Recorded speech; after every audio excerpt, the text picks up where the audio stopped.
The Republicans on the Senate Judiciary Committee are not going to assist the Democrats in replacing Democrat California Senator Dianne Feinstein.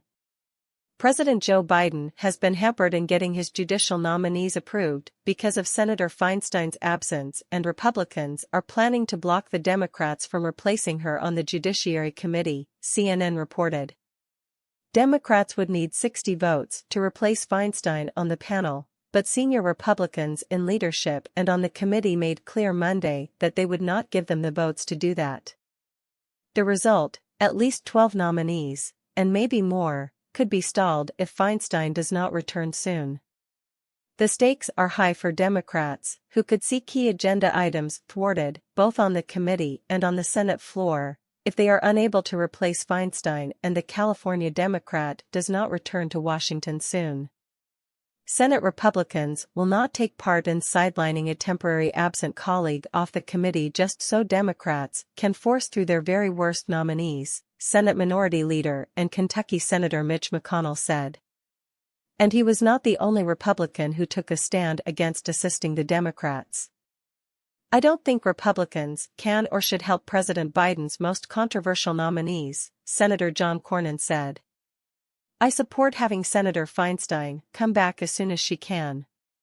But this effort to confirm controversial and in many instances largely unqualified nominees, I don't think you can expect any Republican cooperation. I don't think senatorial courtesy will work to move liberal judges, Senator Chuck Grassley said to CNN. Republican Senator John Thune said that Democrats could be using this to increase the pressure of Feinstein to retire. The Dems are sort of using this because they want pressure on her to resign, and I think this gives them sort of a lever to do that, the senator said. I will not go along with Chuck Schumer's plan to replace Senator Feinstein on the Judiciary Committee and pack the court with activist judges, Senator Marsha Blackburn said. Republicans should not assist Democrats in confirming Joe Biden's most radical nominees to the courts, Senator Tom Cotton said. Senate Judiciary Chairman Dick Durbin warned Republicans that they could face the same issue and need the Democrats' votes. The Republicans ought to think a little bit about what this means. Tomorrow, they could be facing exactly the same thing, he said. Democrats have been increasing their efforts to convince Senator Feinstein to retire.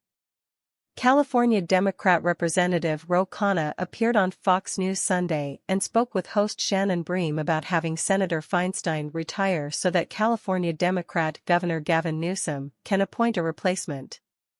But Bream asked him if he had the same concerns about Pennsylvania Democrat Senator John Fetterman, who has spent more time in the hospital than he has in the Senate since he was elected.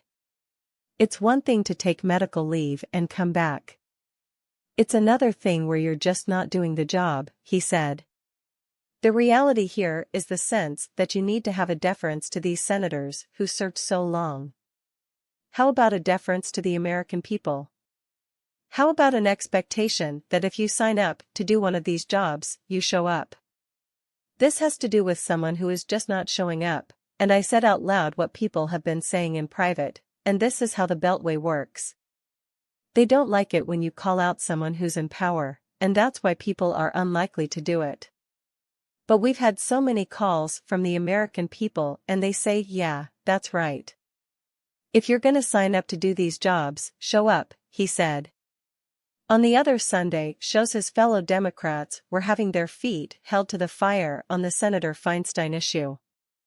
On the CNN show State of the Union, host Jake Tapper grilled New York Democrat Senator Kirsten Gillibrand on her stance. Senator, there are growing calls among Democrats for 89-year-old Dianne Feinstein to resign. She's missed 60 votes over the last 2 months due to illness. Her absence is increasingly harming Democrats' ability to confirm nominees, pass legislation, the host said. There's been a lot of talk in the last several years about her awareness, her cognitive abilities. Do you think it's time for her to step down? He said. Dianne Feinstein is an extraordinary senator, and she's been a role model and a mentor to me my entire career, the senator said. I sit with her on the Intelligence Committee. She asks some of the most searing, pointed questions of anyone on that committee. Her legacy and her depth of experience is valuable. And we have had so many senators who have had illnesses, whether it's Mitch McConnell's illnesses, or senators who have had strokes, she said, an apparent reference to Senator Fetterman. These are issues that, we're human. And we believe that a senator should be able to make their own judgments about when they're retiring and when they're not. And they all deserve a chance to get better and come back to work. Dianne will get better. She will come back to work. And she's already told Senator Schumer that he can replace her on the Judiciary Committee if it's urgent for these hearings for judges. She's a team player, and she's an extraordinary member of the Senate. It's her right. She's been voted by her state to be senator for 6 years. She has the right, in my opinion, to decide when she steps down, she said.